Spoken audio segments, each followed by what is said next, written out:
امتحان قریب آتے ہی اکثر دل میں خوف اور بے چینی بڑھ جاتی ہے، لیکن یاد رکھیے دعا سے دل کو سکون اور ذہن کو طاقت ملتی ہے۔ اکثر میرے مرشد محترم کے پاس اسٹوڈنٹ آتے اور امتحان میں کامیابی کے لیے وظیفہ پوچھتے۔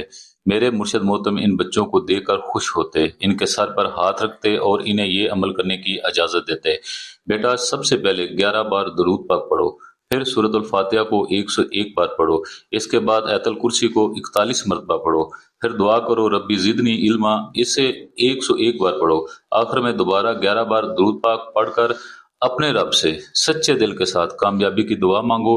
انشاءاللہ یہ وظیفہ تمہارے علم میں برکت دے گا، دل کو سکون عطا کرے گا اور امتحان میں کامیابی تمہارے قدم چومے گی۔ اگر یہ ہمارا عمل پسند آیا ہو تو ہمارے چینل کو سبسکرائب کریں، ویڈیو کو لائک کریں اور اجازت کے لیے کمنٹ میں صرف اجازت لکھیں۔ اللہ آپ کو امتحان میں کامیاب کرے، اللہ آپ کو ہمیشہ خوش رکھے اور اللہ آپ کو لمبی عمر عطا فرمائے، آمین یا رب العالمین۔